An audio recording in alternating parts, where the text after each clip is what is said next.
Welcome to Mindless Entertainment. It is I, Jesse Milestone, coming to you on this Friday with both good news and bad news. I have a really bad feeling about this. Where people were just walking around, just jizzing force all over the place. He looks like he has been drinking soy from his mother's teat. Wrap yourselves in, guys, because we are gonna get mean! I got him! Great kid! Don't get cocky!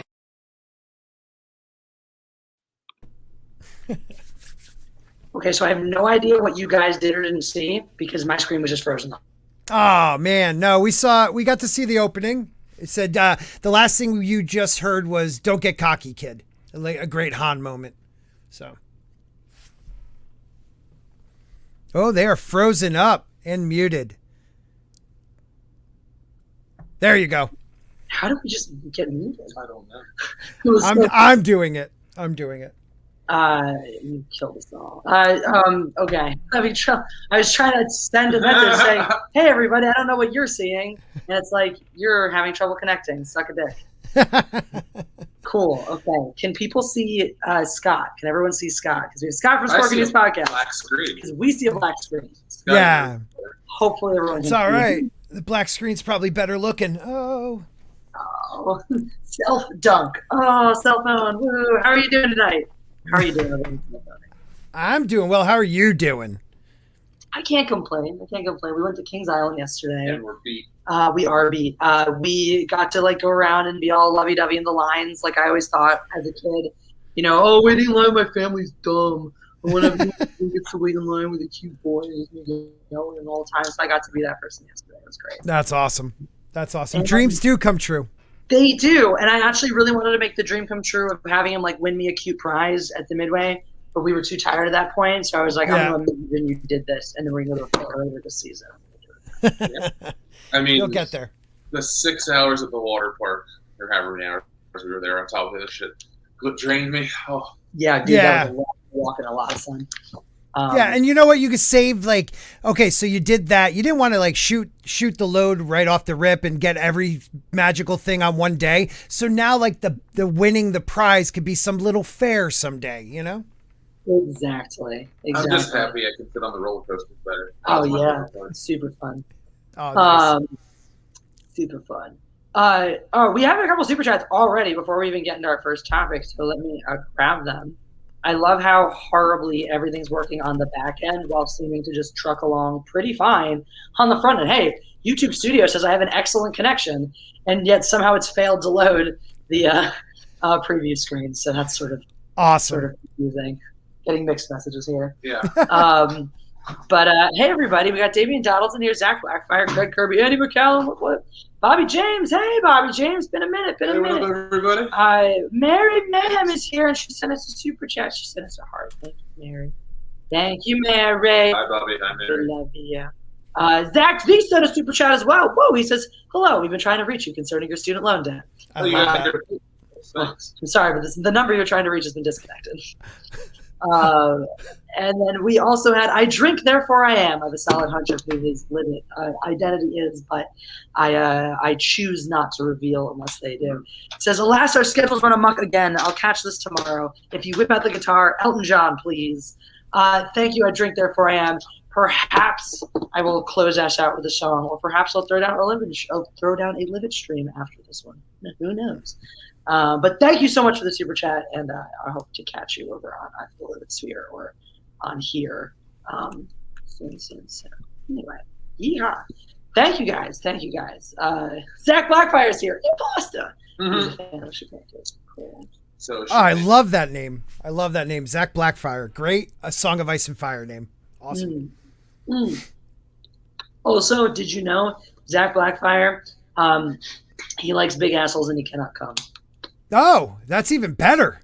Yeah, right? It's great. Yeah. There's a t-shirt. I'm actually going to make a video to promote this t-shirt. If I had better internet connection, I would show you guys a preview, but you can go to the Mindless Entertainment Teespring and you can buy a t-shirt that says, I like big assholes and I cannot come, attributed to Zach Blackfire. That's beautiful. So, it is. It's gorgeous. His birthday request, because it was his birthday just earlier this month. So happy birthday, Zach Blackfire. His request was for me to make a video promoting the shirt because more people can know it. So, that's awesome. That is awesome. This was one of the results of Mad Libs, which we can totally pick up tonight, by the way. If you guys. Mad Libs. Holy shit. That's bringing me back. Oh yeah. Anal volcano. So Gregory is ready. He's like, let's get some anal volcano action tonight. So.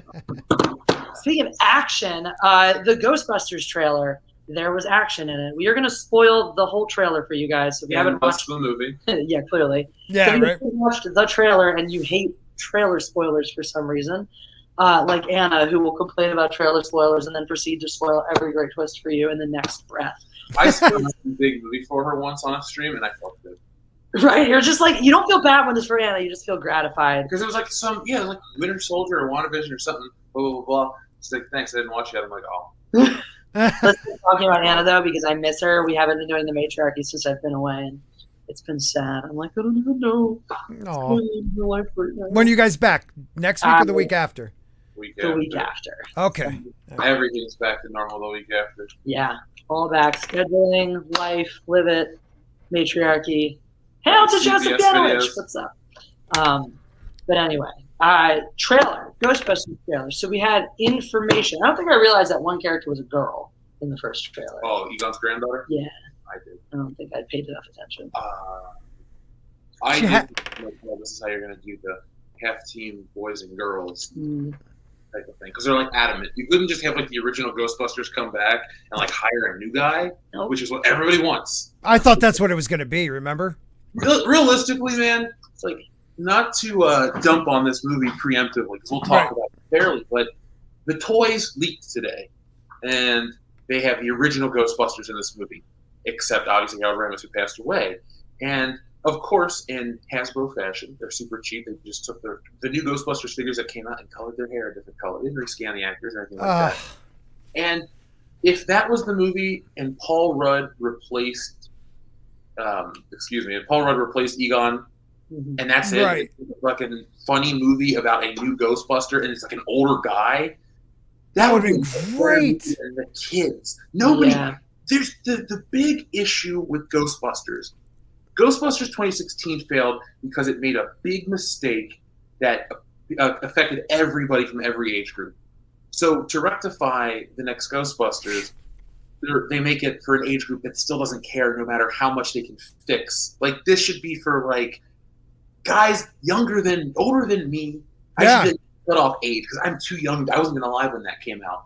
And there's so much Paul Rudd. Well, I'm 45, man. I'm 45. That was my childhood. Like, Ghostbusters was one of the first great franchises for me. So I almost take this Afterlife. I know this is stupid, and I don't know why I do this, but I almost think of it after 2016, that debacle and just horrible movie. I almost feel like this is something different, connecting loosely back. But now that you're saying they're all back except for Egon, because he passed away, that kind of changes my mind about the trailer a bit. And they put on the suits, man. Like, these aren't like action figures, like blurry action shots. These are the official Hasbro stills that come out, and it's them in action with those suits, like 1-to-1. They're dusting off the old gear, so they're like trying to sell you that. Right. But actually, no, I can't say that because this trailer isn't trying to sell you that. No, not at all. And it's in the movie, and we know it's there. But like, it's like trying to give us Stranger Things and It with the same kid from both. I mean, I think you're right. I think a lot hinges on like whether, how much we get of the old Ghosts. Because a lot of them, when we're promised, oh, the old team returns, it's been like the bullshit Star Wars version where they're shitty cameos and whatever. I mean, they could be good cameos, but like, it's one of those things where like, it really depends. If they have little cameos and they seem kind of rickety, and you're like, okay, that's why there's not a lot of them in the movie. Okay. But if there's a whole bunch of them and they're in their gear and they're actually fighting, and then it does beg the question, why the fuck didn't you just pick the proper Ghostbusters 3? I'm going to say something that's going to hurt everyone's feelings. We already had Ghostbusters 3. That scene in Zombieland. That's the best. Yep. There you go. That scene.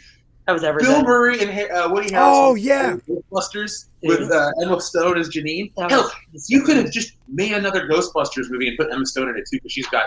She's funny. I don't know what these kids She's can do, but she's funny. All right, you guys ready for tinfoil hat time? I know it's like barely 10 minutes into the live stream, That's but good shit. I got tinfoil hat time. You ready? Let's do it. Every time they're remaking an old property, they're putting kids into properties that didn't really have kid characters in the same way before. Mm-hmm. we're also seeing at the same time, we're seeing this cultural split happening, this strange cultural phenomenon happening where things are being taught in schools that are, teachers are taking it upon themselves to impart morality onto children in ways that are maybe different from what their parents wish to impart, and kind of, not asking for less accountability and oversight for what happens in the classroom. And we just heard an anecdote from some other YouTubers who know somebody who had parents were unhappy that their child was being taught that the origin of Christmas was Satanism, and the teacher's response was, "You shouldn't be looking over our lesson plans."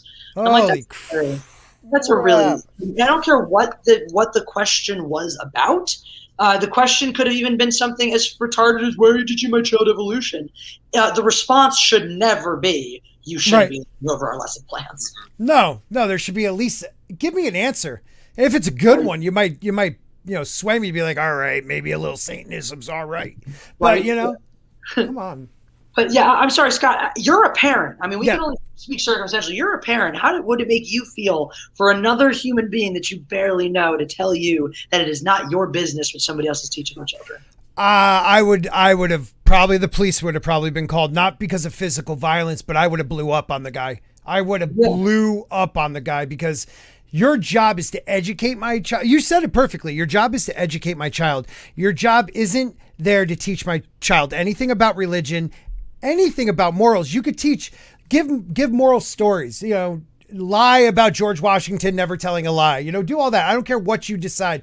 But if that, like, the George Washington thing now is bad, don't give me a lie of your satanic Christmas then. You know what I mean? Like, I just want you to give my kid the facts, and I'll teach my kid morality. Exactly. That's my job, Exactly. So it's my biggest fear. So cycling back into the theory, so this is something we have, we're seeing going on in society and all that. We unfortunately subjected ourselves to Space Jam for research purposes.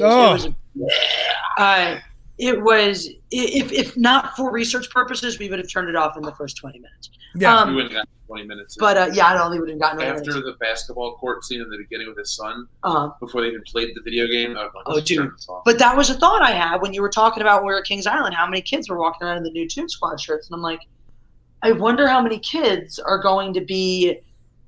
Are not going to be just even if they go back and like the first Space Jam, are going to be more attached to the new one because there's a self-insert character. There's a child character they can put themselves in their shoes. Now you got Ghostbusters, same shit.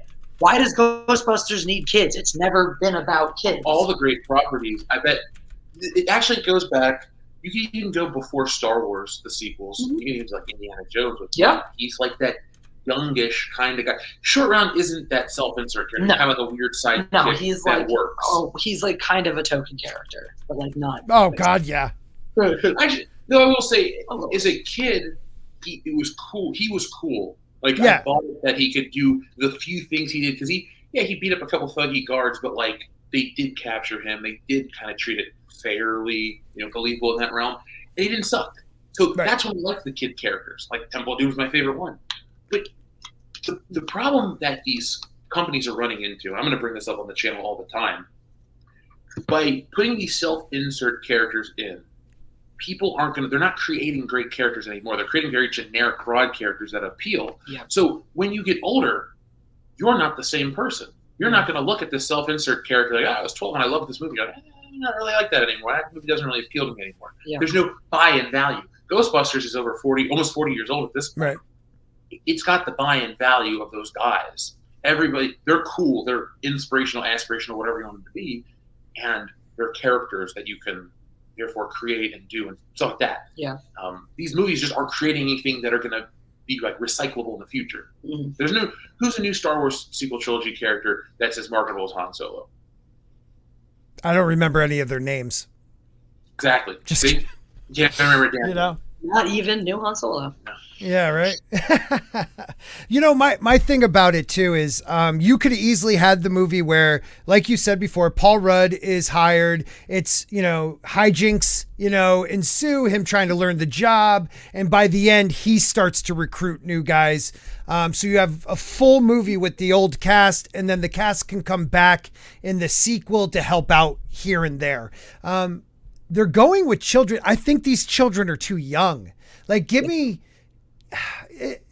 if the whole crew gave me like a River Phoenix Stand By Me age, maybe, you know, like, yeah, they were young, but they were a little bit more mature and older. I don't know. They're just way too young. Like the Power Rangers or something. Yeah. I mean, the Goonies were, the thing is, like, look at the Goonies. They went on that adventure, but they're like 17 or 18-year-old brother, or 16, I guess, and these older kids who could function on their own really took them on the journey. Nobody talks about the Goonies in that way. The kids ran off and got to the restaurant, and that was it. They would have got fucking done. But so you need like an old enough character. That's like, go back and look at like Animal House is the perfect age. I think college is the perfect age to make any kind of character that you need a young audience to like, because you can put them in a scenario that doesn't restrict them to what a child does. Like as a kid, I love Spider-Man, but when I'm watching Spider-Man as a kid on a cartoon, he's old enough to go out at night, go do this. Like I don't want to watch kids do kids things because you're a fucking kid. You dream of being an adult. Exactly. Ghostbusters has a very adult sense of humor. It always has. There's a joke in the middle of the fucking movie. Literally in the middle of the movie, the ghost blows red. Yeah, it is a very adult movie. It has a very adult sense of humor. It's never really been for kids. So if you're going to do any passing of the torch, why not pass an adult torch like to another adult? Fucking Paul Rudd has already done that with Ant-Man. That was his role as Ant-Man, and he does a really great job of it. He has that great everyman, simple bumbling vibe where it's like, oh, yep, he's just gonna inherit this thing, and like he would be a great Egon replacement. So right. But yeah, I just don't. That's why I tinfoil hat back on. Like, to me, it's why are you taking these properties that really aren't for kids and forcing them into a kid point of view, a kid perspective, making them for kids? Why? I don't know. So maybe you can drive this moral divide between, the generations, where you can convince children that their version of Ghostbusters is somehow holier and more virtuous. Like, it's all this weird social programming that seems to be going on. Well, you got a valid point. And it's, you know what I think it is too? Even if these kids in Ghostbusters right now are the same age as the kids in the Goonies, kids in the 80s, you believed that they might have stole mom and dad's car. You believed they were smoking cigarettes. You believed they swore and talked to each other like this and did stupid stuff all over town because their parents told them to come back when the lights turned on. You know what I mean? Like, that's how it used to be growing up. And nowadays it's like if they're going to make it, there should be a helicopter mom or, check in on your phone every 10 minutes. Right. Like they're not as mature.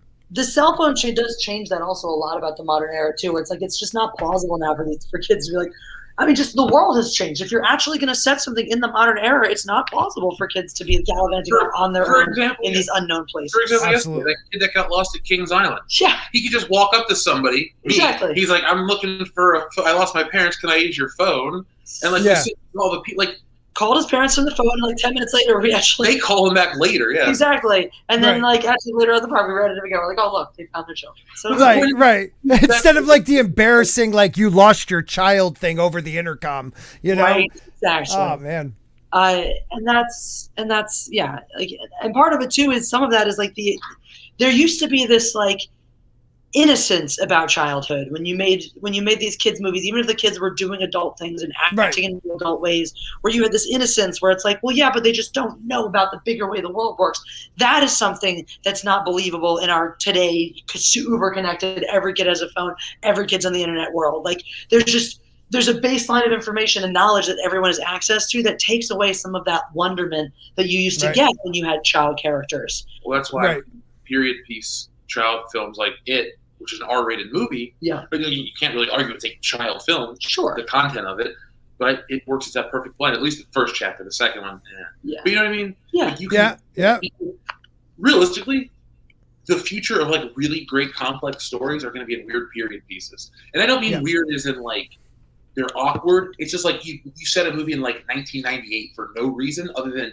to cut the internet out. Like James Bond Yeah. life cycle should go back to the 60s. You can cut out any worries of modern politics. Yep. You can cut out the cell phone because the cell phone and the internet take away a lot of stakes. And Yep. without stakes, like McClane, he's got his walkie-talkie. If McClane had a phone that could do way more than just connect to Al Pal or Hunt. They or could pinpoint his exact location in the building, and he could put a tracker on someone else's phone, and then they could blah, blah, blah, blah, blah, blah. Exactly. So you got to just put your characters in situations that remove them. Yeah. Either put them in an alien planet or this or that or a great power outage. Like Right. what you want to tell are these human stories. Like it sounds stupid, but Ghostbusters is a human story at the end of man versus technology and man versus the unknown or whatever. Right. Like it hits all those like hallmarks of what a good story does. Oh, friendship and supporting one another and, stepping up to the challenge. Like it literally does cover all that. And you said it perfectly too. I keep saying that, but you really did. When you put it that if this was pre-internet, because in universe, if you're telling me people don't know who the Ghostbusters are, like from watching YouTube clips, like there would be Ghostbuster cults in this universe after what they did to save New York. You know what I mean? Like it just makes no sense to me. Yeah, exactly. This is like everyone forgets about the Jedi in 10 years. Beyond that, Jesse, if you seen Ghostbusters 2, right? Parts of this movie. So Yeah, spoiler. Okay, so spoiler alert, honestly, Oh, yeah. the movie ends with the Statue of Liberty Yes. being controlled by a Nintendo controller walking down the street. Right. At no point in human history would you ever forget about that. What the fuck? Like just that one right. road. You can argue, well, only a handful of people in New York City saw the rooftop of that BS. building. Everybody saw the Stay Puft Marshmallow Man, though. Oh, there you go. The fucking Stay Puft Marshmallow Man, that's another one with the Statue of Liberty. There are Yeah, pictures exactly. of the Stay Puft Marshmallow and the fucking Statue of Liberty. Hey, Scott, real quick. You know what Yeah. Today's a funny thing. Remember in Ghostbusters 2, what replaced Ghostbusters in popularity? It was He-Man. Now, in terms of the topics, Oh my God. Ghostbusters replacing He-Man. It's like a fucking role reversal. Anyway, sorry. Oh my God, that's a perfect way to put it. You know, it's so funny too. You just the Empire State Building, while people are singing "Your love keeps lifting me," and they're like, "Everybody sing! We need such joy in the world." Like, yes, no one would have forgotten about that. Come on, no one would have forgotten about that. Big moment. It's live like in a Bill and holiday. Ted uniting the world in song. I mean, come on. Honestly, yeah, it's a good comparison. There you go. Oh, That's it. great! You would celebrate to every Exactly. June There'd be a 10th or whatever. fucking day. Exactly. Why'd you pick it? I'm telling you. That's why, like, the idea, like, we don't know who our, grandfather Egon was. Bullshit. Bullshit. Come on. What Yeah. the fuck are you hiding from that legacy? But I had, like I told you guys backstage, that last, like, we're not open, like that last 2 seconds where you know who it is. Like, I got chills. Like, it's definitely Dan Aykroyd. It's like just that tone. Say it again. Oh, definitely. I mean, Oh yeah. no question. I was pretty. Yeah. Well, your exact words Because the were, thing this is- actually looks like Ghostbusters. So the thing is too is like also I don't think it would be as big a deal to tease Bill Murray because he was already in the last one. So it's like Right. I think everyone's kind of expecting that. I just want to read these couple of super chats quickly. Joseph Pianovich says, "Here's a little drink money. Hail to all." Thank you, Joseph Pianovich. I'm hydrating today because I was very dehydrated from amusement parking yesterday. But we'll pocket that for later drinking. We're probably drinking tomorrow. So hey, Ninja Lawyer Steve, thank you so much for the super chat. Did Jeff ever watch those videos I sent him? Ninja Lawyer Steve, resend them to me. If you're a listener that has my real email address, you can resend stuff and not steal. But yes, I trust you enough to send me emails, so if you resend me something, it's going to be cool. So just resend it or remind me. I'd love to check it out. I've just been really, really busy. This Okay. trip has been awesome, though, because I got to reconnect with people. So when I go back home, I'll do my Good Morning Pop Cultures and get all caught up and be right. So Raj H, I guess he's short. Oh, yeah, who's Roger H. Roloff? Raj H. Raj H. I'm going to go on a limb and just I guess we got big red guys up here. Dang it, this is like Raj H. Oh, shit. Oh You're my right. god, Raj H. Thank you. All right, so suffice to say, there were some exciting member berries in the Ghostbusters commercial trailer, but all in all, a lot of trepidation about how they're proceeding with this property. Yeah. I wasn't a fan of. Okay, so I'm going to make a video about this, and I don't want people to think I'm shitting on Ghostbusters Afterlife because this is one I'm still interested in. Mm-hmm. I got to see that end product to see what they're doing. You know, it's not about nostalgia for this one. It's not about giving them a pass because they excise the old ones. This is that experimental. Like this isn't in a way it's like The Force Awakens, but in a way it's not. You know what I mean? Right. Yeah, I do. In a way, it's almost like Rogue One, though, because like that made me think of it when Scott was saying earlier about like, coming off of what the expectations are and how they're different coming off of 2016, and thinking about how like, when I went into Rogue One, there were certain things I appreciated because I felt I was owed these things by having had them done so poorly or made a mockery of in The Force Awakens, that I appreciated how they were done. Those same things I may not have liked as much if I hadn't seen the entire property just completely ruined and spoiled for me in the first film. So it may be the same kind of thing where it's like, it's beyond just, there's the one argument of like, oh, you're going to lower the bar because it's 2016, but then there's the other argument of like, are we owed something different as the fans for like the dick punch that was 2016? Now, here's the comparison I want to make, but it sounds super negative. I do feel that they're going into that Force Awakens playbook. Hear me out. Let's make another comparison to the trailers. What was the big sticking point of one of the big trailers besides the Han Solo Chewie from the Falcon, right? Mm-hmm. This is a trend that they keep putting in these movies of new characters inhabiting the old characters' vehicles, driving it around, doing all this epic shit in it, and then trying to pass it off. Passing off these iconic things and forgetting that what makes these movies iconic. Look, Back to the Future is awesome, but there are a ton of movies with time-traveling DeLoreans as parodies. They don't feel like Back to the Future. It's Marty, it's Doc, it's Biff, it's Lorraine, it's everybody. It's those characters. Companies now, this is like Space Jam 2. Space Jam 2 had the audacity to put characters like not Danny DeVito playing the Penguin, not Adam West playing Adam West Batman. They have taken these characters and made them not even commodities, but made them these shells where it's just the costume that's the products. So that's what this is. We're just putting these unrecognizable things in this shell of recognizable things and trying to sell them to you. And again, they just come off as lesser. And I don't think being able to piece these comparisons together early is comparable to being a hater or negative. It's just knowing what the trend is, discussing the trend, and then discussing your expectations and then execution of the product. I concur. Yeah, I would say like passing on the vehicle. Like the problem with The Force Awakens was she didn't deserve it.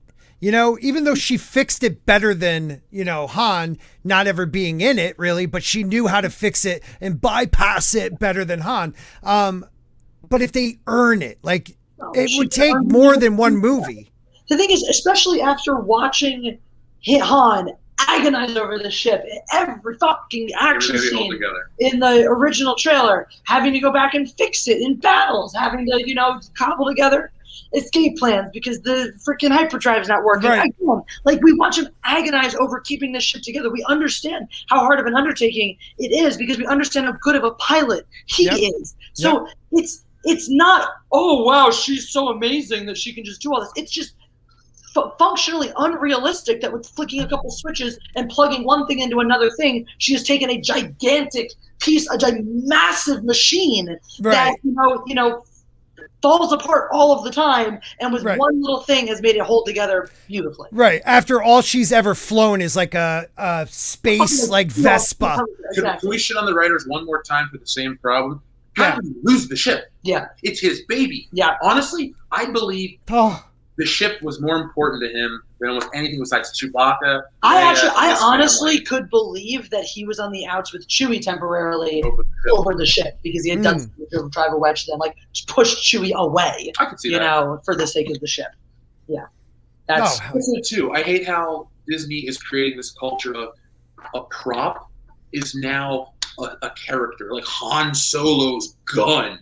It's a Blastech DL-44, and the dude switches between movies. I wish that the real-world sensibilities that old creators just threw in to make it realistic was not sacrificed for marketing, because Star Wars is the most rich marketing money ever, but it also was the most rich world ever. I wanted to get this shit because it felt like I was getting fake stuff from this world that I could, it was real. Yeah. Right. I'm buying a Disney product. It's like, I have an Indiana Jones hat, not like a real whatever fedora. It really does take it on when it's like literally everywhere you go. It's like, here's your, plastic Indiana Jones hat. Here's your plastic Star Wars thing. Here's your plastic this, your plastic that, your plastic. It's like, yeah, everything. It's kind of like you said, it's the real world version of what we saw in Space Jam. The substance behind it, the meaning behind it isn't there. What it actually was, the fact that, it's made out of leather means something because of the backstory for the character, the availability of the prop or whatever. Now we lose all that. It's just about having the thing that looks like you're in the movie, that looks like it. It's all that looks like it, that insubstantial. Have you noticed too? They make the movies look lesser so they can make it. Like, Love and Monsters feels like it would be the best video game ever, possibly. Yeah. It could be like a Pokemon, Monster Hunter, all these other things. But it also doesn't feel like a movie trying to look and act like a video game. It's like an adventure story. How many classic adventure stories do guys set out on? These crazy big creatures. Yeah. Movies like Space Jam, Ready Player One, I understand that's meant to feel like a video game. And so Space Jam, but like Space Jam is a lazy thing because they go, what do kids like? Video games. Right. They don't play. And they try to make it look like the types of games, like the app-based games that kids are playing on their devices all the time. It's such a pander. It makes me sad. Yeah, I didn't catch that one. I can't watch something with LeBron James in it. I just can't. I can't stand him. His self-aggrandizement is that's the one thing that struck me on our last movie, the original Space Jam, not that terribly long ago, was the self-deprecation. Michael Jordan, he lets himself be the butt of the joke all the time. It's like you could tell that the narrative was driven by people who were impressed with Michael Jordan, and wanted to craft his story into as part of this kid's movie and whatnot. Right. LeBron James, you can feel so overtly this is driven by Team LeBron wanting to let you guys know how to do it the LeBron way. A marketing team created exactly. This is like, because in school we studied boilerplate statements like this. This just feels like a boilerplate statement movie of like, we acknowledge it's too hot to say LeBron's really the greatest, so we'll pull him back a little with Michael Jordan jokes. But King this, Dynasty that, ho ho ho. Oh no, he's self-proclaimed the greatest. He self-proclaimed himself the greatest of all time. So like, you can't do that. Only for one guy when Muhammad Ali said it. Oh, I am the greatest. I'm the he was the first guy to do it that way. And right. He believed it because he backed it up. Yep. Right. That was it. LeBron James is like, dude. You can have that argument like, oh, LeBron's the greatest. It's like, how many people you can make that argument for of all time or currently or this or that? It's like, right. He's not in a league like Muhammad Ali or, you know what I'm saying? I hate Tom Brady more than most things in the world, but correct me if I'm wrong, even he doesn't typically refer to himself as the GOAT. No, God, no. He's himself as all get out, and I can't stand him, but right. But even he doesn't call himself the fucking best. Even he doesn't, He believes it, but he just doesn't say it. He fucking does, but he doesn't, at least he doesn't fucking say it. Greg Kirby, you're right. Michael Jordan is Space Jam. Yeah. Yeah, man. Let me talk about how many kids were inspired to play basketball because that opening scene of little Michael shooting hoops and whatnot. And I Believe I Can Fly. You can just imagine anything. How many kids do you think are going to be inspired to play basketball because of LeBron's fucking pep talk on the court? Not in this movie. I'd say a ton of kids are inspired by LeBron James to play basketball as a basketball player and everything else he's done. Oh, sure. This movie, it's like too late, which is weird to say because Michael Jordan only played like a little bit more and then he was done. Right. The weird part about this movie is they're relying on half of the movie is Michael Jordan, the other half is the Looney Tunes. We're in an era where the Looney Tunes aren't popular. They haven't been popular in over 20 years. Yeah. Space Jam was the last time the Looney Tunes were relevant. They went into Looney Tunes back in action with Brendan Fraser, Jenna Elfman, the chick from Dharma and Greg, flop of a movie. They tried to reboot Looney Tunes. They tried to make them younger, do this, do that. They didn't. When Space Jam came out, we were coming off of Tiny Toon Adventures and all these Warner Brothers cartoons that were popular. It was just the next evolution. I just introduced my children to Tiny Toons, and they love it. And the satire and the jokes in it are phenomenal. Like, I don't care if you're conservative or liberal, you'll still find it funny. Even if it's like against your own like ideals. Like, you're like, that's hilarious. Like, what a great show that is. Oh, man, we don't have stuff like that anymore for kids. It's sad. No. It is sad. That case, you fancy logic like this, I won't argue with. If you like Ray because you think she's pretty, I ain't got nothing bad to say about that. What was that? Oh, yeah, segue time. because I was like, clock, because I'm the pre-show while we're on the road. Oh, right. Although this is also announcement time, I will not be doing any shows next Tuesday, probably Tuesday, Wednesday, or Thursday, because we will be celebrating 2 years of getting together. Aw. And we will be traveling. And we'll be on the road for pretty much that whole time. Yeah. So no regular show next Tuesday, but then stuff resumes directly after that. Jeff let you guys know on the council what his live schedule is going to be like. But since we're only going to be about another hour on here since the Hack Council will start. Council. Loki, that happened. That wrapped up the other week. And so now we have our third Marvel TV show. While that was running, we had Black Widow drop, obviously. Mm-hmm. We had Black Widow come out strong and then fall quickly. Yeah. And it's not even fighting for top 2 or maybe 3. I didn't look at that point, but M. Night Shyamalan and something else. What else is even fucking happening? Snake Eyes and M. Night Shyamalan, I think, fought for the number 1 and number 2 spot. God, Black Widow's like, and Snake Eyes, man, I can't get over that. But that's another day. We'll talk about that. I saw the trailer and I was like, is it wrong that I kind of want to see this? Don't get me wrong. Just don't call it Snake Eyes then. Call Fair it enough. something completely different and I'll watch that movie. That's fair. Yeah, because you were watching that whole trailer, you're like, this looks cool. I'm like, this is G.I. Joe. And you're like, yeah, I didn't realize what it was at first. I was like, So, fair point. Yeah, it's one of those. I'm sorry, real quick though. It's just one of those where they did a race swap where it really screwed up the history of the character. You know, he's supposed to be the white kid in a foreign land that learns, to be a ninja and gets his rival because of that. And they just turned him into like a Nick Fury of G.I. Joe. I don't know. Americans really need to stop superimposing their concepts of cultural appropriation on the rest of the world. Yeah. Because while I'm sure, Asian populations don't appreciate the constant trope of the white guy doing it better than everybody else. Right. Asian culture is not too bad on certain levels of it. Like, Asian culture regards certain levels of reflection in other media as honoring, as long as you're not trying. The problem is, it's like, when the U.S. has always done what it's done, made movies like Mulan that are not even, remotely accurate, but like have certain actual hallmarks of Chinese culture where they're trying. China goes, oh, look, that's cute that you guys want to make movies about us. Right. When America goes, we are going to get it so right and actually honor your culture, China goes, that's offensive, you fuckers. Exactly.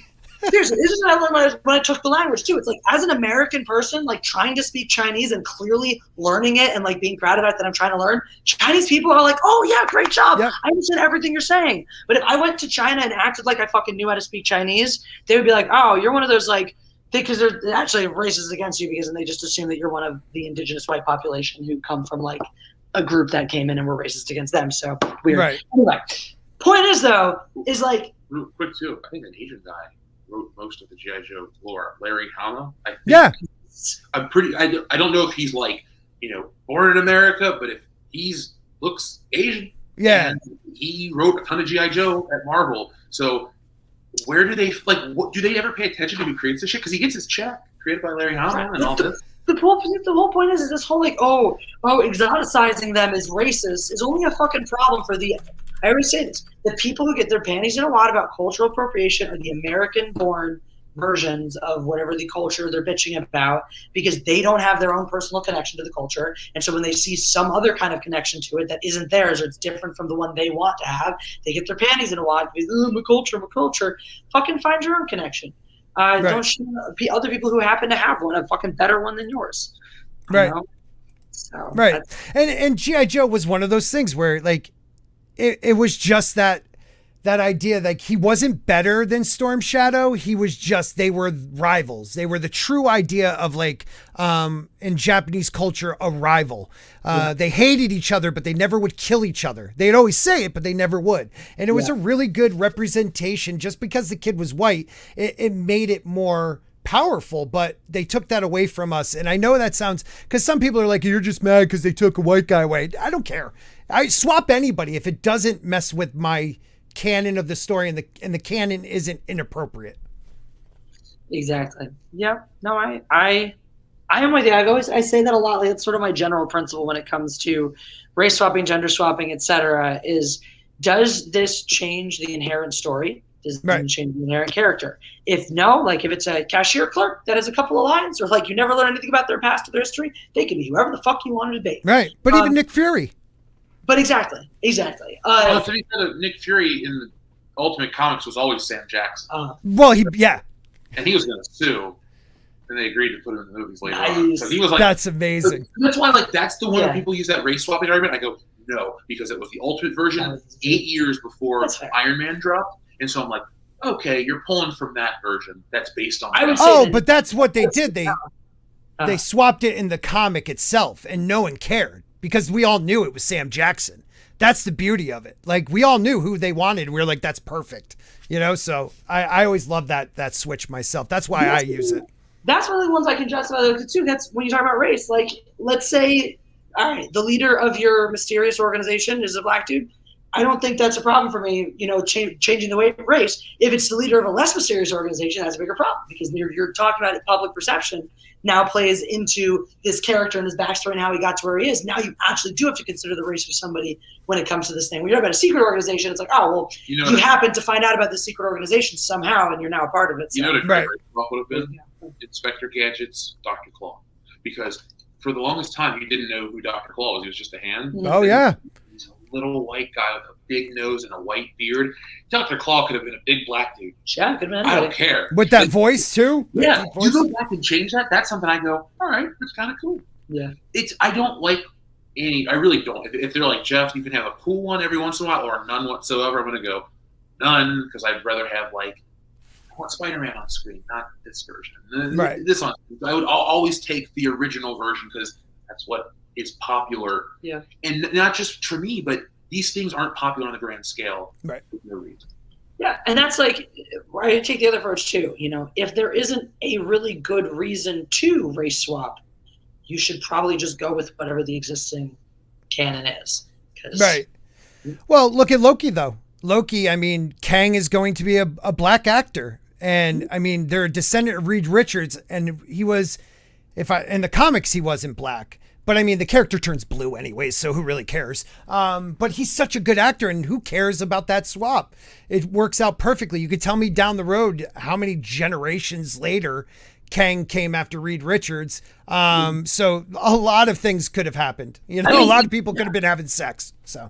Well, dude, look at me. Like, you know, it doesn't take that long. Oh, the character like Kang is kind of like Thanos could have been played by any race actor. He's fucking purple. It doesn't matter. And Josh Brolin. I thought Josh Brolin did a fantastic job. I think I always deep voice black dudes could have done a really great job. Like a Michael Isaac. Fucking Isaac. I mean, Isaac. That's like literally all the black dude is Thanos' voice in all of the animated stuff. So. No, that's true. Duncan for a minute. Yeah, so there you go. It was weird. We went to a Disney store and Jeff like pushed the Thanos toy, and we were both like, "Oh my god, it's Isaac!" He's a friend of ours. So that's awesome. That is awesome. Then. Yeah, he lives around the corner from us. It was I met him at it was a really like one of those like random coincidental stories. A friend of mine had been just a production assistant on some little sci-fi movie that like 5 years later finally got its release. I got a little debut, independent debut at the Chinese theater, and just happened to be right before Shape of Water was coming out, and Doug Jones was in this movie. Right. And he decided to show up at the premiere anyway, even though he had this it was adorable too, because he was telling everybody at this premiere, he's like, "Hey, I'm in this movie coming out called Shape of Water. You guys should all go see it." And I'm like, "You think we haven't heard of this dude?" I mean, obviously when I win Best Picture, which is hilarious listening to me. It's like so earnestly being like, "Hey guys, go see my movie." It's like nice to everybody, so we're shaking his hand and all that, but he clearly wanted to like, I'll say hi to everybody, but then I want to make time for everyone. So he wanted to dump us off. And he was like, "Have you guys met my friend Isaac?" Because Isaac was his +1 that night. And my friend recognized him immediately. And we were like, "Oh, cool." So we took pictures with him and then just started chatting with him. And then after the movie, started chatting with him more and found out he lived around the corner from us. And he gave us both the ride home. We ended up just becoming friends. And that's awesome. So. That is so awesome. Like cool. That's a cool world to be in. It really is. And he's a super cool guy too, because like he is he has like stepped out of swanky parties to take my calls before. He'd be like, hey, Jesse, what's up? Like he's like a good friend, like a really good friend. Yeah. That's fantastic.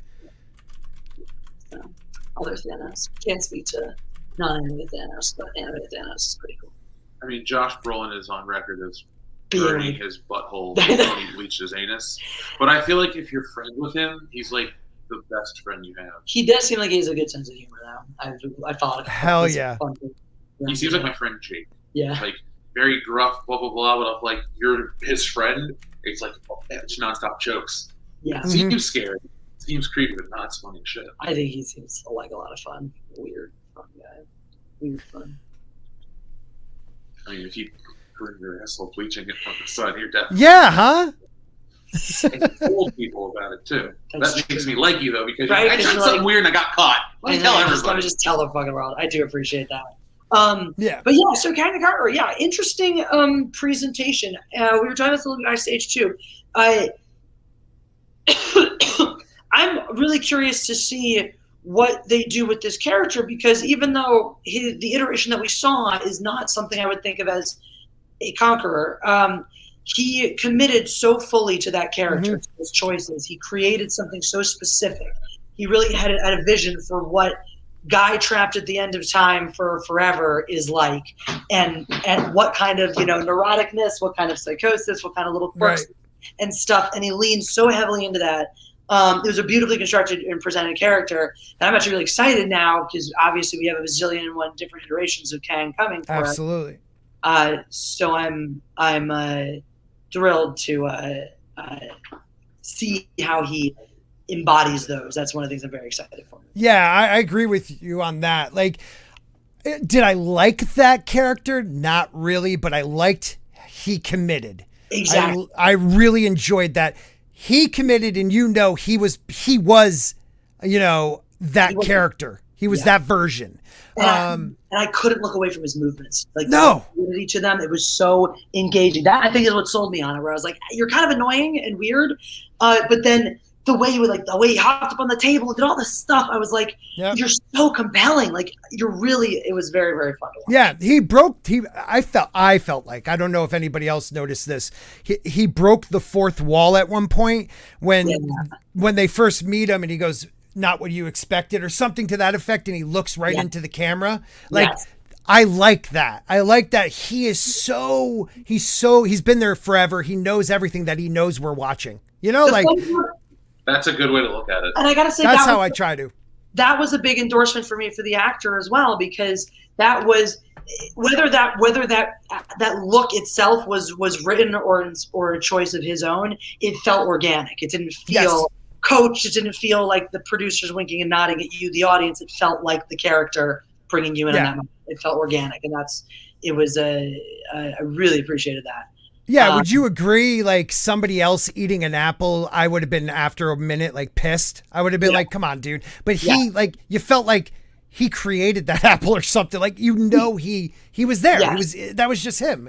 I like that. Because I actually was pissed. He saved that for me with the engagements of his character. I was pissed about the way they chose to present the finale. It brings me right back to episode 1. Too much exposition. You're a filmic medium. You're a visual medium first. Show me the story. If you can't give me the story with pictures as well as words, if it's got to be all words, you've done something wrong in the right way. It would have been all him talking with those little gray guys. I would have been okay because it's a different delivery system. There was another Marvel movie where maybe it was Guardians 2 where shit would appear on the wall and it would change. That's like a story, like an intergalactic Marvel trope. So I like that. But they stopped it. And what happened was they pull out, and it still moves down here. You can see it a little bit, but it's mostly focusing on them talking. Yeah, and it's out of frame too. Make it bigger. Instead, lean into that. Make it bigger. Make it elaborate, like the old Loki's vision. I will stand by that. It was necessary. What was said. The information was necessary, but you have to figure out a better delivery system. Oh, I agree. Oh God, yeah. But I thought that was so important to let people know how it works. It was like when you talk about breaking the fourth wall, I think it's a way also too to be like, this is how the time travel and the timeline and this and this and this is going to work moving forward. Yeah. Right. But you know what, Jeff? The problem is if that was the only time that happened during the show, I would have been fine with it. You had that whole episode where they're sitting on that destruction planet, and the whole thing is them just talking. Like most of this Saw is them walking and talking. Like we needed. The entire first episode is walking through the TVA, fucking talking too. Right. And this is something Marvel keeps doing. They had I rolled my eyes at one point because Black Widow's been the least culpable of this of any of the properties so far. But I even rolled my eyes. I can't remember what it was at one point in the movie when they stopped. I think I leaned over to you and said, "I'm so glad you told us this." Because they pulled one of those you already know, and they told us some super fucking expository bullshit. It's like anime. Like I was telling you guys, I've been watching backstage. I think we were talking about it. I've been watching a lot of anime because I'm just sick and tired of everything else, and I'm loving it. But like they always go over the same crap that we already know. Like he is the most powerful because he has a 5-leaf clover from that book we told you about 37 times where the sword comes out of it, and he worked out really hard. Like, okay, dude, we get it. I get it. And this is why I could never really get too into Dragon Ball Z, because it just felt like the anime version of a soap opera. I will defend it for one reason. The show is based on the comic, and the show got so popular that the guy had to I do remember you telling me that. He's like, what do we do? I'm like, that explains why Goku would walk for sometimes 12 episodes straight on the same fucking road. That's why 30 years later they've gone back and they've cut the show as one called Dragon Ball Z Kai, which it censors some of the shit, which that's why I don't like it, but it cuts out all the extraneous bullshit, so it just jumps to what it needs to happen. It doesn't do hey, remember Snake Road? It's 4 episodes. Snake Road's a third of an episode now because we cut everything else. I'm gonna run. I'm gonna make it. Thank God. Yeah. Tat Casey fan says, Jesse, you also know me. Tell everyone I'm awesome. You are awesome, that Casey fan. We were just on a roll before, so I was going to haul everything and be like, yo, also, by the way, that Casey fan, he's my friend in real life, and he's cool. So I just wanted to know that. But I guess he really wants you to know that. You are awesome. I think you're awesome, too. He is, let me tell you, he is actually Kristen Stewart's #1 fan, and he has single-handedly changed my opinion on her. I'm not going to lie. Is that possible? Yeah. I think she's talented. Don't get me wrong. More than most people do. I think she, from her early stuff as a kid, she has talent. Yeah. Even in that stupid movie, what was that? The remake of the girl, Charlie's Angels. Yeah. She at least tried. She was the funniest one in that whole thing. Honestly, no joke. I think she was the best part of that movie. I'm with you. She was the funniest one. Because she actually, this was the whole thing. I say that movie suffered from Elizabeth Banks being far too involved. Yes. Because she went for, in the writing, she went for sort of a quirky, not really realistic world, little offbeat comedy, which I love in comedy when you just hyper realistic with some of the humor and the meta jokes. And then when she went to direct it, it was she pussied out and dialed back from that tone. And so you were left in this weird place where you're like, is this supposed to be funny or dry or what? And Kristen Stewart was the only one who was like, I know my character. She is just fucked she went for it. And boom, and she did. And she fucking. And that's the thing. She was the only one that felt like she had connection with the other ones. They didn't, in the original, the 3 women, Lucy Liu and Barrymore and the other, they looked like they were best friends. They acted like they were, you know what I mean? She was the only one that gave that vibe, she cared. This was her family and it mattered. Yeah. It's great that they hung, that portion on her at the end when it was she was the one of the group that was needed it and held me. I'm it was smart of them to fucking write this for her, because she was the only person who could have carried this whole point on. What a shitty movie, but she was good in it. I'll give you that. And I have to say, she was more believable than I would expect somebody that wayfish to be in action. Does she have weapons more so than throwing her body around? She's definitely not a throw her body around. I don't remember what she does exactly, but she's not relying on her strength. Because even before internet movie feminism blew up, I just remember a lot of people early 2000s. She weighs 80 pounds. How is she taking down a 250-pound guy? And it just was that always. I'm glad they killed that. Yeah. Right. She more uses her sexuality and then uses props to kill. She did a good job. I'm good for that. It was fun. I enjoyed it. Oh my God, Andy McCallum says, I am also awesome. Admit it, you know you want to. Well, I'm not going to deny that for a half a fucking second. Andy McCallum is one, I can't deny he's one of my favorite listeners. He's like one of my supporters over on Live It. So. He did have a good question before, something he was, dang, I'll find it. He was looking for, What If? He's looking forward to Marvel's What If, and I am too. I am too. I am too. I think Loki demonstrated to me that there are still some people at Marvel who know what's up, who know what the fans want out of a TV show, and or know what they want out of a Marvel product. Jeff is being distracted. Just keep poking her in the legs. Who knows what? Yeah, so there's still clearly people at Marvel who know how to craft a story that people want to see.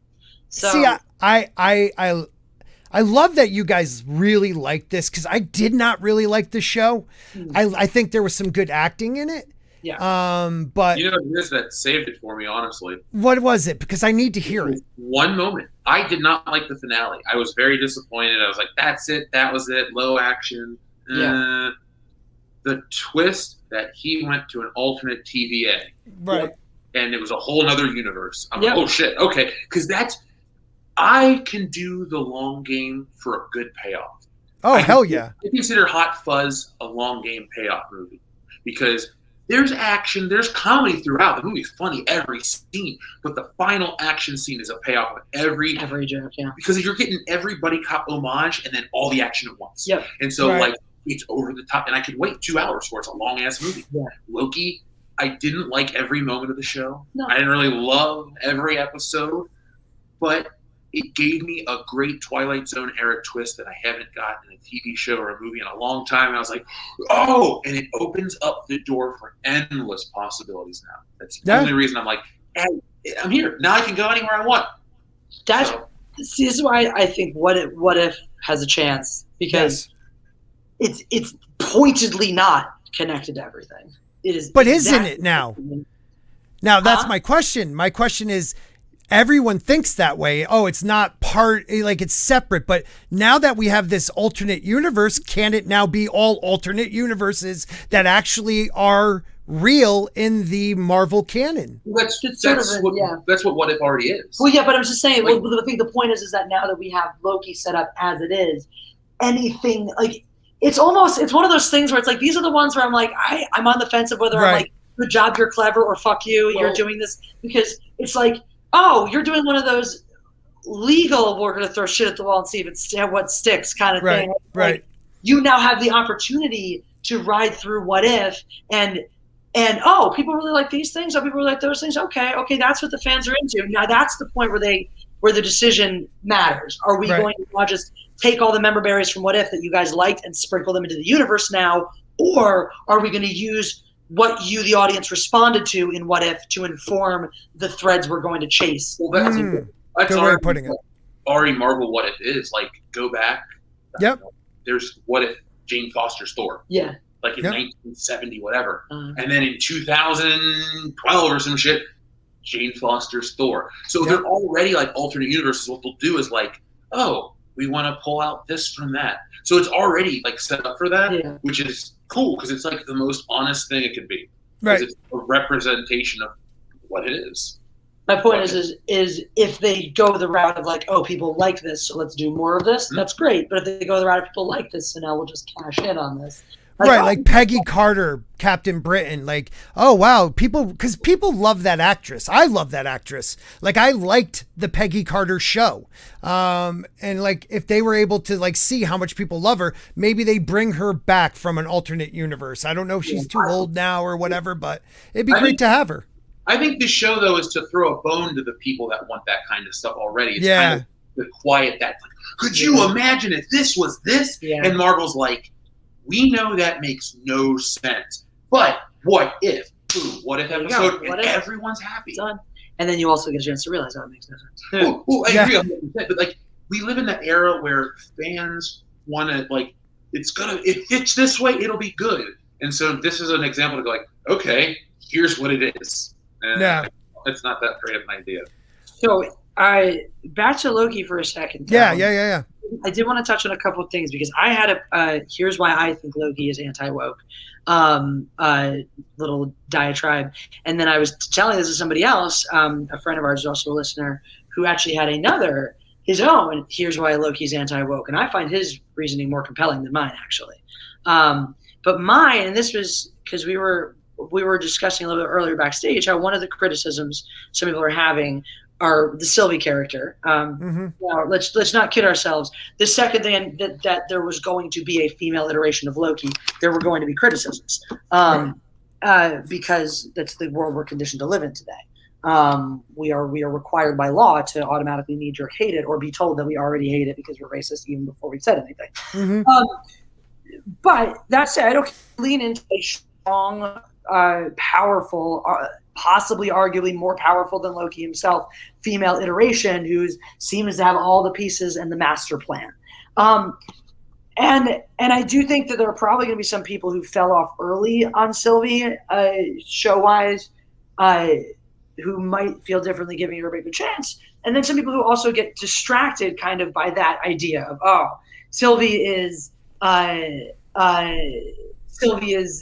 too strong, too powerful, too this, too whatever, and that's not cool. She has the masculine qualities, and they're trying to make her the guy, and that's not cool.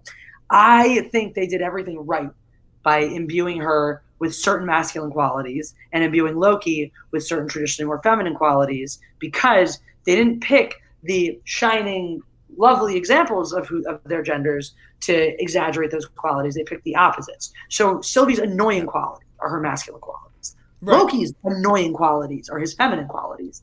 To me, this creates a more harmonious male-female balance than an annoying woman with an annoying dude, because then you just get the annoying bitchy nag with the annoying meathead guy.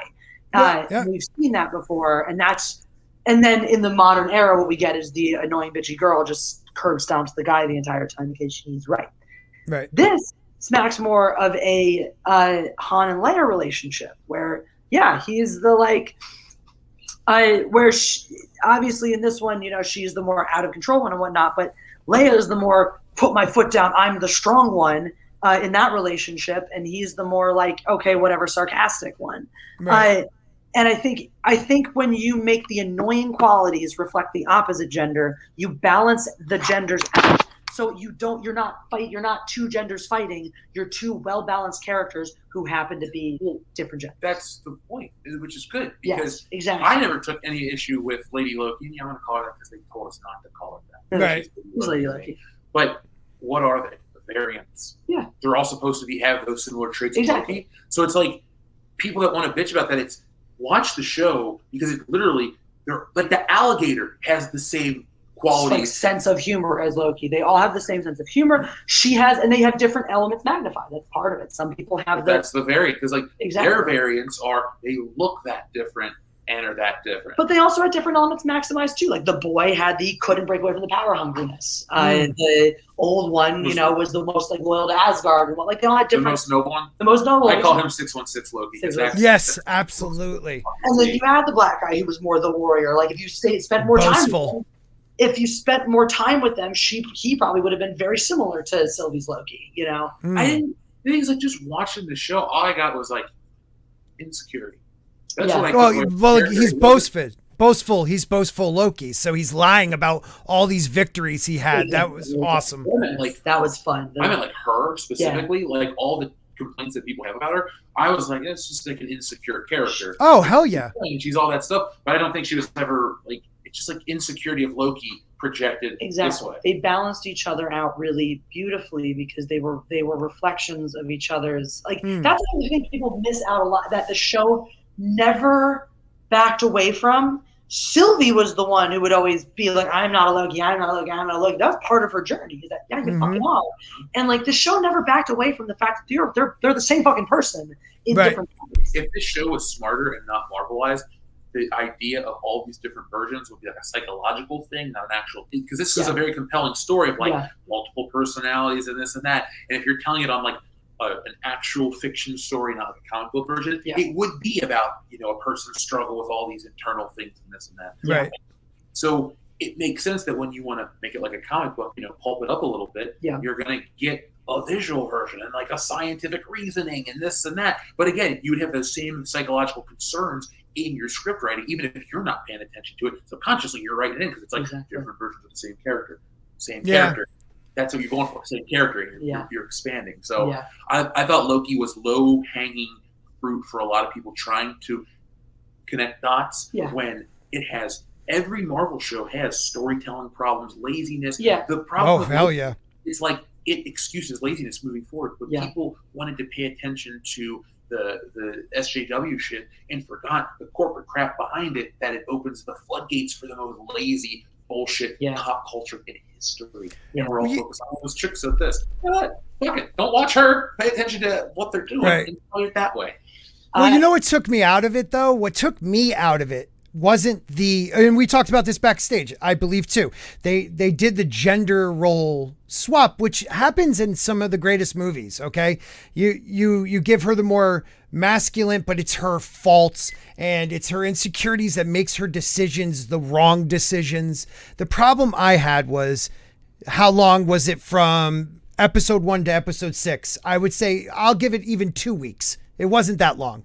It was only maybe a week and a half. This is 2012 Loki, who just became Endgame Loki, or, Infinity War Loki by watching a video. That's what took me out of this show. I never thought of that until right this moment, and now I'm really bothered by it because it is the number one complaint I have about Thanos and Endgame. I think you or somebody else actually might have mentioned that. Like, Scott, I don't know if you might have mentioned that the last time we talked about this or not. Yeah. Like, sort of, I didn't let it grow in my head because it did really bother me when I keep having that realization of, we have been lied to. They've done the thing. We are operating off of 2012 Loki, and we're acting exactly like him watching a little 5-minute highlight reel of his life is enough for him to have all of those years of growth of losing Asgard and this and that and the other. Absolutely. And now I'm upset. No, I'm upset about it. I can't get past it. Stupid, because it's like, fuck, how did I not see that? Now, here's the thing. I still will make my other anti-woke point because I will still ride please hard do. On the camp of this because this one compelled me to the point where I'll say, I think you can almost say factually there is an anti-woke message in this show. Loki and Sylvie, opposite reflections of the same person. Literally, you could argue she is made from him, right? If you were looking at him as the original timeline, she is a branch off of his timeline, coming together at the end of time, being offered to become the beginning of time, and the guy's eating an apple. Right, Adam and Eve, baby. It's Adam and Eve, Garden of Eden. There is no such thing as original biblical imagery in woke movies.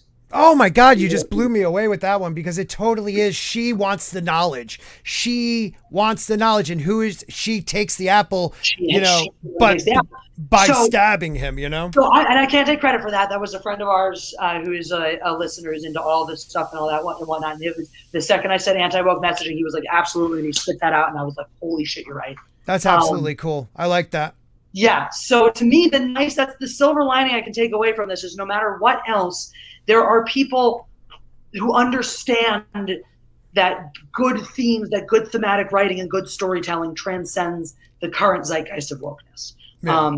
And that is a small victory that I can take away happily. I like that. And there's some parts too that line up with it's like a fan theory. I don't know if they've talked about it much, but WandaVision, when she hears a dong, like a really weird noise at the very end when she's doing the black hole thing, it's when he drops the little truck or whatever rock pebble thing he has onto the table to see if this is the same reality he remembers it to be.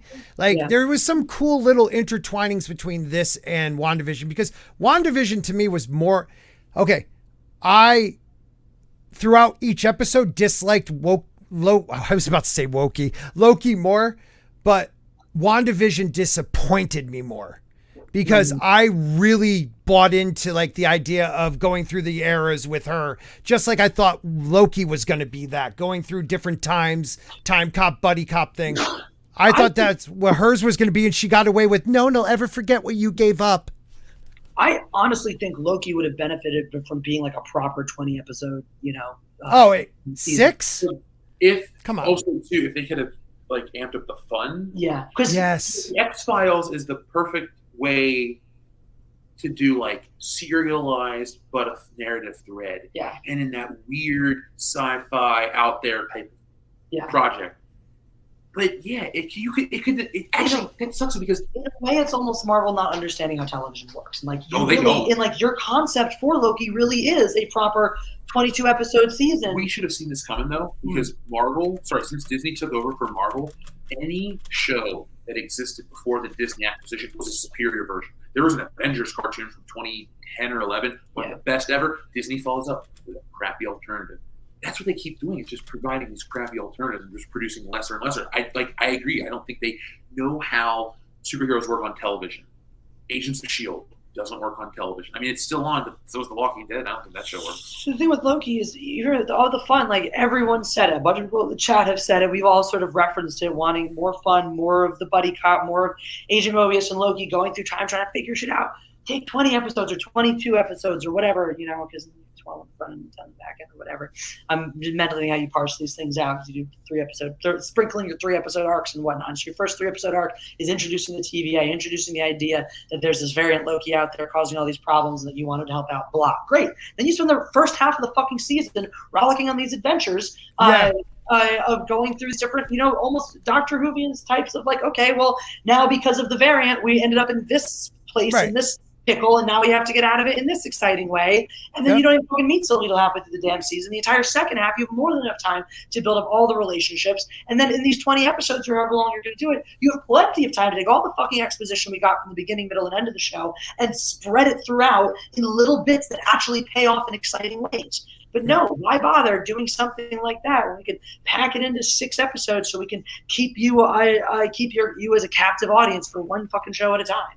Give me options, Marvel. Actually invest in this in a proper way. Drop all of these, these at once, even if you're going to go week to week to week. Great. Have 3 of them ready to go. Let me choose which part of your universe I'm buying into, rather than dictating to me that I have to like this one here and now. Well, this goes to show, if they don't do this now, moving forward, mainstream entertainment will never do long form with genre, because they're conditioning the audience to accept it small chunks like this. Yeah.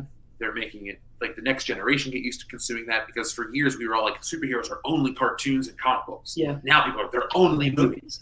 And then for a minute, it was only games they were in doing cool shit. So it's like they're conditioning everybody to get ready for more small form entertainment so they can pump out more. I guess there's more merchandise money, because you can put 4 Marvel shows on TV to every one traditional show, and that's 4 action figure lines, that's 4 waves of Funko Pops, that's 4 series of T-shirts and stickers and magnets and everything.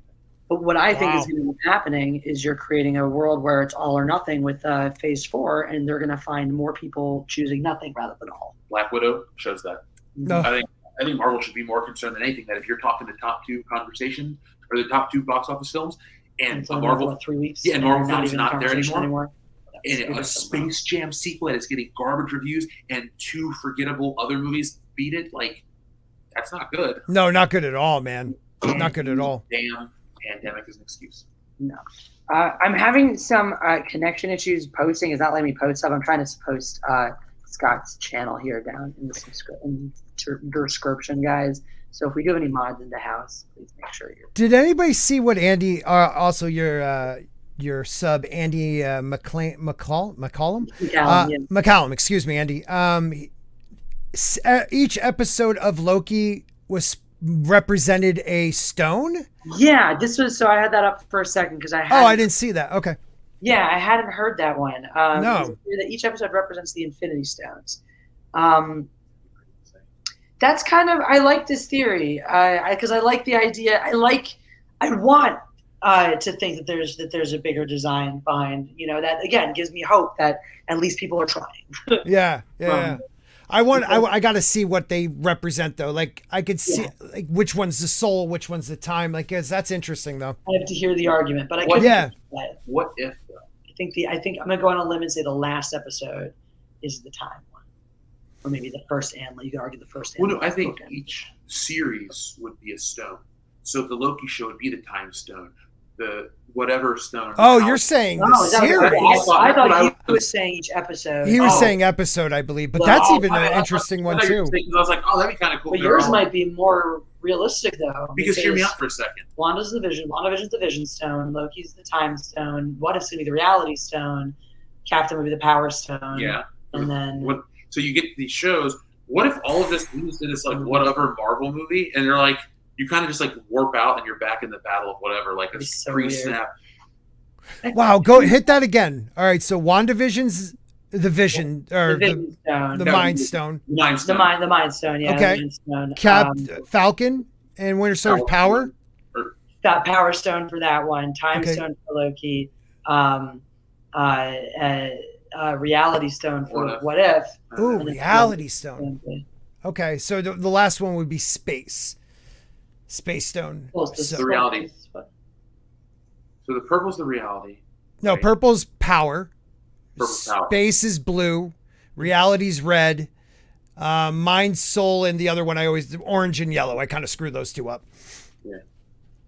But that would be interesting. See, I would have said, what if is space? Like they're going through time and space. But yeah, reality, because they're warping reality. That's so much smarter. Yeah. But Andy McCallum also has 6 episodes, 6 stones. That's true too. So See, I couldn't figure that out either in my head. but yeah, no, I would be compelled to either ruminate more on these theories or see more. Yeah. But- Do you think, I'm sorry to interrupt you, man. It's just, do you think the relationship between Owen Wilson and the judge was more pathetic man, strong female character? Because I'll go with you on the Lokis, because I felt that way too before we started, but I did feel like a lot of that between the judge and the Owen Wilson character, like the last scene, he's on the ground, like the place I should be. It felt kind of weak.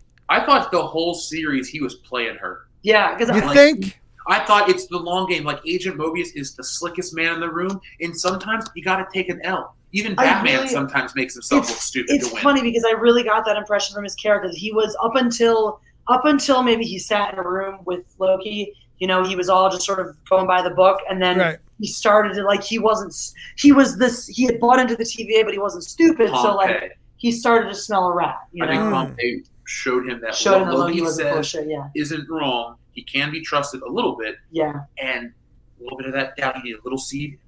And so that's why, I really felt like the thing is again, we're straight into that knee-jerk territory about going, well, just because there's a stronger woman and a subservient man, it's got to be that trope. But then look how it ends up, where he is the one who ultimately, there's something too about the way he is morally superior to her at the end, and they both know it. That feels like he wins. I'll give you that. Yep. And so that's what I was saying is a relationship of a woman being stronger than a man and putting him in his place is not necessarily woke. I need the details and I need the result, Right. Sure, maybe it's a wussy guy and a bodybuilder woman, then it makes sense. Maybe it's a power dynamic where in the end he is going to, pull the strings out from under and win. Also, too, is there really a true power dynamic when they're both controlled by the same sinister force and they're being played against each other and have no control? I think that's another in reality, big part of it too. He is aware. He's awakened. He knows what's up. She actually is the most powerless one. She has the illusion of power and it's an illusion of reality. And, that's a good way of looking at it. I am all on board with calling this stuff out to the fucking end. Yeah. Oh, hell yeah. Rey and the Force Awakens is that kind of stuff. When you watch the episodes play out and then you could have these discussions, I waited 6 years to get to or 3 years to get to the Star Wars movies, and I didn't get that. There was never that payoff. Yeah. There is a discussion and a payoff as you watch the show. Yeah. You watch her lose faith. You watch her lose power. Guys, you got it. It's not compelling to watch Vader or Luke beat Vader if they win, if he beats him in A New Hope. Exactly. You're what the hell? Right. Time. I think to make her compelling, you got to let the villains get away and do this and do that and build. And it's cool with her too, because I think really once we figure out once they show that she herself is questioning what the true power is behind it, I think she loses all that agency, because then you can see that all the authority she pretends to speak with is just a sham. Right. And it's almost like her whole belief system fell in episode 5. So I get that part. I think we'll find out more in season 2. That's what I think. Season 2 will show us. As an added thing for us personally with that actress. One of the things we have today is a lot of actors and actresses sort of souring the milk before you even get to sip it because they run their mouths, Brie Larson, and make it very clear who they are and where they stand and blah, blah, blah. And they're this type of person, that type of person. I have no idea what Gugu about the Raw feels politically in real life or what she's been on record saying or not saying. But I have seen her. I have seen her in the morning show. And she plays a completely different character. So it's like these types of people that come out of nowhere, don't have any chops, don't have anything on screen, are like, I am so woke, let me be woke. You feel it in their performance. Right. She's somebody who doesn't have that in her performance. She may very well have things somewhere, she's certainly not Miss Activism anywhere, but she may very well be vocal about her stances on things, but it's not her identity. It certainly wasn't part of the press for Loki. And her body of work prior to this is to me incredibly strong. She's going to have another TV show, The Morning Show, with an incredible cast. Right. And she's doing scenes with Steve Carell that are Emmy worthy and shit. And so this is someone who's the real deal, who's actually coming and bringing a performance. I'm not sitting there going like, oh my God, is this good acting, or is this some bitchy lady who thinks she's all that? It's like the original one was the other black lady that everyone was like, oh, it's the evil whatever. I'm like, that's just the trope of the lady from Night Court. They even have the same haircut. Yeah. CCH Pounder Part 2. The sassy black lady's part of everything. Like, I don't. And she's that character for like what, that actually episodes? That point too. I was gonna get to, but it bothers me more that like the old tropes that we all want to go back to this golden era, right? Yeah. So the tropes that they're like throwing in there, yeah, like sassy black ladies in the Super Mario Brothers movie, in every piece of entertainment, it's just we've always had a sassy black lady. But yeah, usually they soften and become the likable whatever. This show, once she was woken up to, I've been alive, she's trying to help one of the I don't get why, like, again, these redemption characters, everyone has to be a shithead to make their redemption pay off. I'm not justifying when if these characters didn't have these and they were just those one notes, I'd go, of course, yes, that is one of those characters because I call it like but dude, in that scene with her crying, like when she's like, I looked happy, didn't I? Like and the rain is covering up her tears. That was powerful. That was powerful. A great moment. That was a cool thing about the show. I mean, you take every character. Every character had an arc. Every character grew. Yep. That's for all the bad writing issues. So we got to say goodbye to Jeff because you got to set up for the High Council. For all the bad writing complaints and issues I had, there were some excellent hallmarks of very, very good writing, including, for me, the character development across the board. Yeah, I got to give you, it's definitely the best series so far. Falcon and the Winter Soldier, the bottom, WandaVision second, this number one. But for me, this is the first one that's net good too. I'm still on the fence. I'm still on the fence with it because I can't get past that 2012 thing, him just being 2012 the Loki, and also so much exposition, so much just talking, not enough. Like, take some of the action from Falcon and the Winter Soldier and give some of the dialogue back because I needed a little bit more, but again, saved by really good acting though. Sorry, I just noticed Mecca Random's in the chat. What's up? I was going to highlight your chat, but it is clearly about something different. I'm like, I have no idea what you guys are talking about over there. He-Man over there. What's up? Oh, that makes sense. Yeah, I've just been hearing about what's going on. I know Jeff is on the fence about making a He-Man video because he's really worried about giving Kevin Smith another heart attack. Yeah. So, yeah.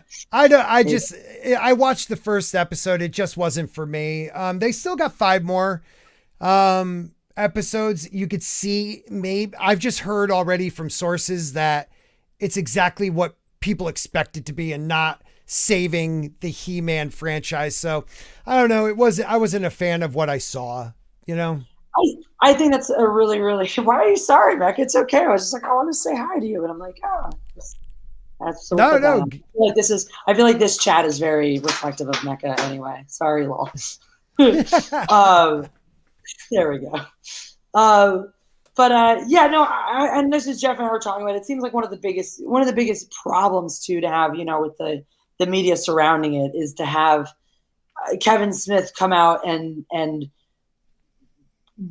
grumpily proclaim that it's not going to be all these things everyone says it's going to be, He's and then a it turns liar. out to be exactly all the things. that Yeah. everyone- And then not being apologetic at all. Just I did what I did because I had to. No, you didn't have to open your mouth, man. If you just kept quiet and didn't respond to, YouTubers, who did they respond to? Was it Clownfish?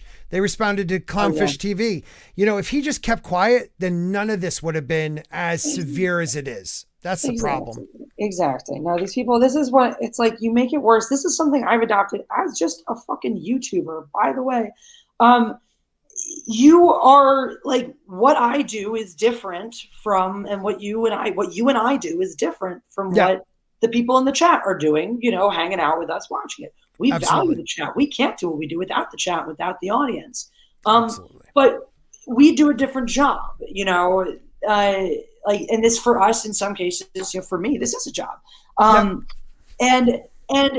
it just doesn't make sense. It's like doctors, when someone goes like, if someone leaves a doctor a bad review, the doctor of the hospital may, respond publicly on the review site. But if someone's like on Reddit, like tearing a doctor a new one, that doctor isn't showing up in there being like, yo, this is my med school resume, so fuck off. I know what I'm talking about. Right. They just carry on with their lives because they know that they have been to med school and know how to doctor, and you don't because you're an idiot person who thinks that it's cancer because you use WebMD too much. Sorry if this so true. I apologize because I realize I always use second person when I'm telling stories, and I'm like, that must make people feel really personally attacked all the time. It's perfect. But you, Scott, you're the problem. I am the problem. That's what my wife says. I mean, that's a little different. I'm not going to dog on that one. I feel like that's you probably get enough of that at home. Just don't tell her. This is also like public and private personas, right? Things I have to think about my public persona. To think about things like, there are honestly, it's a weird thing. Full disclosure, a little behind the scenes moment too. Like there are things we have to think about with Jeff and I. Like we interact a certain way when the cameras are off because we're very comfortable with each other. And we're very silly with each other. Mm-hmm. But there's certain things where it's like, oh, if we did or said those things on camera, people are going to misconstrue those as like, oh, you're just being sexist to Jesse, or Jesse's being, trying to be SJW. It's like, you guys think about this stuff when you have a public image. And so like it puts you do different things. You think about different things. You act in different ways. And by that token, I understand the pressures of, what it means to be a YouTuber, to wake up every day to make the content. I also understand the honesty that I put into my work and behind my takes. And so when some people on Twitter want to get out there and be like, oh, Jesse, you're full of shit, you're a grifter, you're this, you're that. Aside from scratching my head and go, just please explain to me how you could consider this grifting. Like, call me whatever you want, but a grifter just doesn't fucking make sense. So explain that to me first. But aside from that shit, which never gets old to me, I always end up in the same place. Why the fuck would I sit here and explain to you me and my life and the shit I do when you've already pre-demonstrated that you don't get it and you hate me? Right. And the problem is they hate you? They hate you so much that they just keep watching. Like that's the thing I never understood about this world. It's like I have people that hate watch me, not very many. I mean, I'm a small channel, but there's a couple people that like some of their comments. I'm like, damn, dude, like, what did I do to you in a former life? Or did I do something to you in this life? I don't know. It's funny as shit though to me. I don't know, whatever. It cracks me up, but it's like you take it for what it is. You see it for what it is. It's like, yeah, I don't operate in your plane of existence. My life is I sit down, I turn on a camera, I rant about some shit that I care about, I put it online where I would so bother make videos on YouTube. In case you guys don't know, I play music over on Live It like most of the time. I've had people posting the links here. I may throw up a Live It stream actually right after this. Do some quiet songs so I don't interfere with the High Council too bad. But yeah. So anyway, point is like that's what I do. That's my job. That's my living. Like I don't have the same perspective on what I do as somebody who clicks on my YouTube video, has a hate boner for it, faps off onto the screen, and then wants to tell me why I ruined their life, and then wake up in the morning and go, I don't know, like work at a gas station or whatever the fuck they do. Like we're not operating from the same frame of reference. We're not operating from the same perspective, and I'm not trying to sit here and be like, I'm better than you because I do it. It's like, no, I do functionally know more about how running a YouTube channel works than somebody who works as a gas station attendant because there you go. I do it. So why am I going to fucking try to like At that point, I just look douchey when I want to go step to a gas station attendant and get in their face and go, hey, you gas station attendant, do you know how YouTube works? You don't. I look like an asshole. Thus is the case. And like, if that's me with a paltry 27,000 subscribers and going down every day, and I feel like a fucking douchebag trying to step to little nobodies on Twitter, throwing my weight around, is like, well, I'm a YouTuber, so fuck off. Like, it is unconscionable. I inhale hair. It is unconscionable to me that Hollywood big shot directors, people who have won awards and haul, and are hauling in 7 figures, sometimes 8 figures on a job, have first of all, where the fuck do they get the time of day? And actually give enough of a shit to get on Twitter and go, oh, why don't you guys like my movie? To the point where, like, I'm going to literally lie about what is in the TV show I made, even though you're all going to find out that I'm a liar in like 3 days when it drops. Like, in what universe did you think you were getting away with this? Right, and it's a different type of lie too, because like the Russo brothers lied about Endgame being the title. You can lie if you know telling the truth is going to ruin it, but he didn't even have to respond. It wasn't a question asked of him. It was a tweet and a video, and he responded to it like an idiot. And then he lied about being a He-Man fan. Screw him. Bullshit. You know how Quentin Tarantino responded when somebody asked him a stupid question? Fuck off. He said, I reject your hypothesis. Yeah, I love Quentin. I love him. Fucking love him. I actually was saying this the other day. I actually like him better than his movies. I'll take or leave some of his films. Some I love. Some I'm like, some I'm mixed. Yeah. But him as a person, as a filmmaker, his approach to movies, I fucking love. I could listen to about movies for hours. He has 1 movie left. That's the crazy thing. He said 10 movies, and he's sticking to it. I know Joe Rogan doesn't need the help, but Joe Rogan has a sit down with him a few weeks ago. It was just listening to Quentin talk is awesome, man. The dude is a legend. Such a character. Yep. I do have to listen. I heard somebody else actually endorsing that one too. Yeah, it's a good one. Yeah, and I've heard that he is still planning to stick to that 10 movies. It's cool though, because it's like, it makes sense the way he's doing it, where he's spending more time in between, and each one in its presentation, again, whether I've liked it or not, has been more meticulous, more thought out, and more mature than the one that came before it. Right. I mean, how did you feel about the last one? I was heavily on board. It might be my second favorite. See, I only watched half of it, so I haven't watched like enough. I got to watch it again because I fell asleep. I'm old. I mean, it's fair. It's a long slog. Do you know the ending? Well, I mean, I know the ending of the actual history, but I don't know the ending of this movie. Okay. I will say that was one thing, like knowing more about the history makes it a better movie. The more you know about the Manson murders, the better the film is overall. Okay. So I should like that then. What?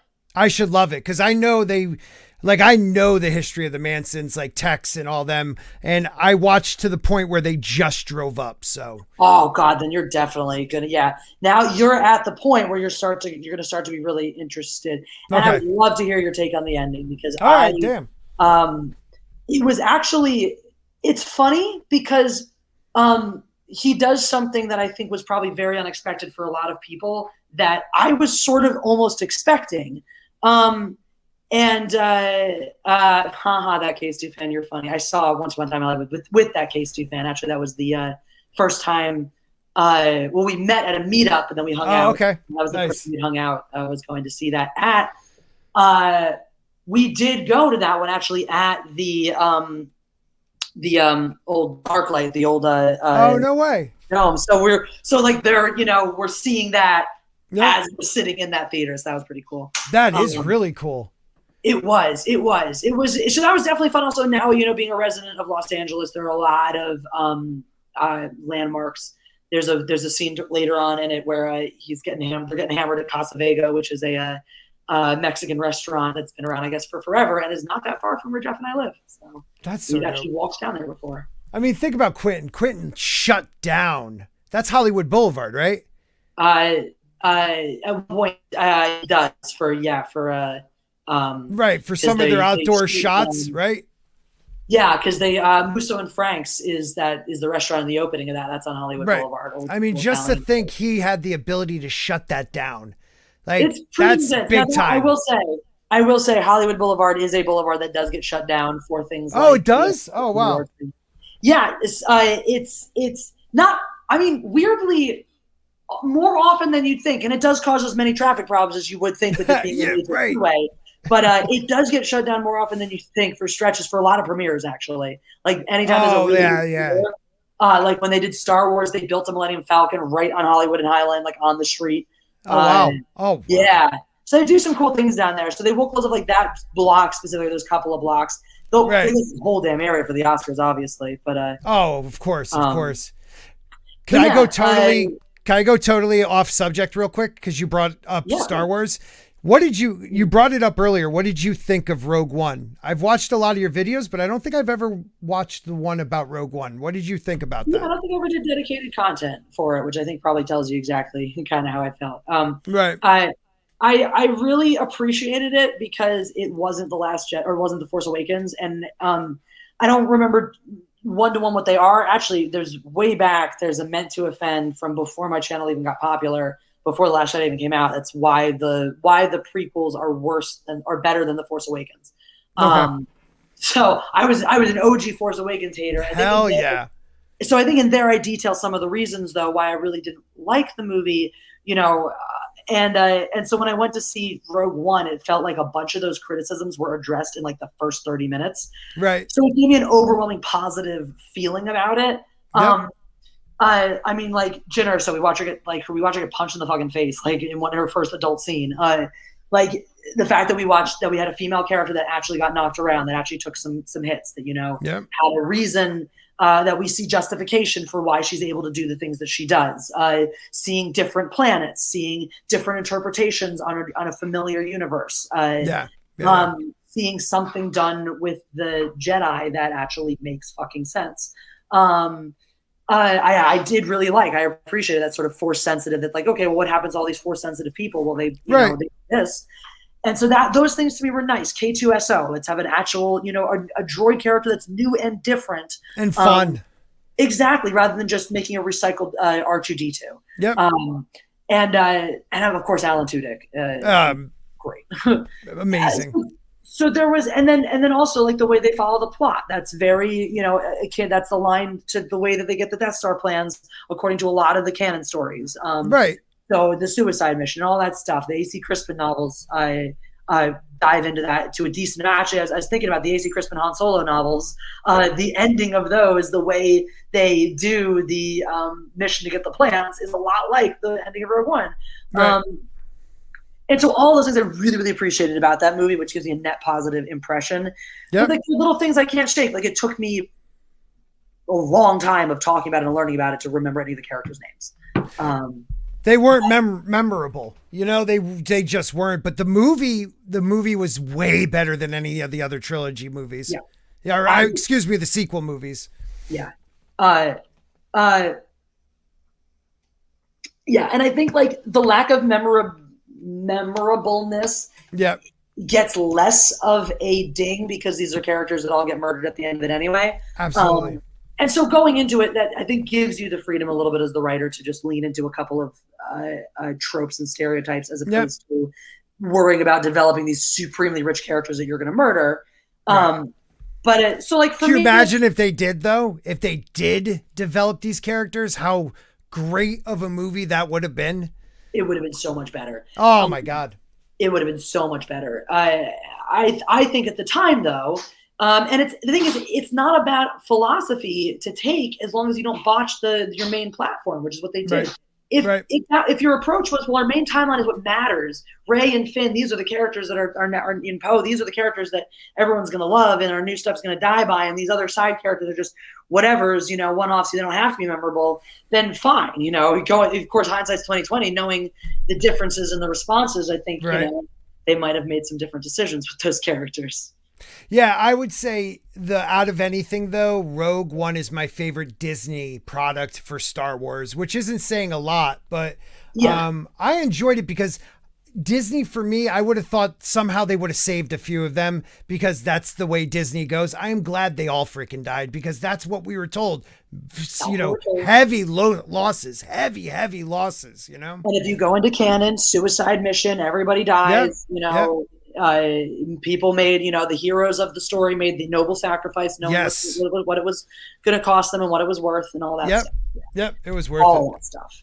Nice. No, I agree. Rogue One, I think, is definitely is my favorite one. Even if I was going to take just season 1 of The Mandalorian, like to me, Rogue One is a movie that doesn't have a lot of glaring problems. It just has some milquetoast elements that make it, you know, that drop it from being like a truly great or really, really spectacular, memorable film. Right, right. But like you said, net positive. Definitely net positive. Yeah. And for me, I think this is going to be the only total property in the Disney era that I'm going to give 100% net positive to. Because I think that there have been too many disappointments going through The Mandalorian for me, even though I liked a lot of things that show's done. I hate that show. For me. I really dislike that show a lot. Yeah. I get a lot of hate for that. Because like people wanted that to be like, you know, it's Star Wars coming back to us.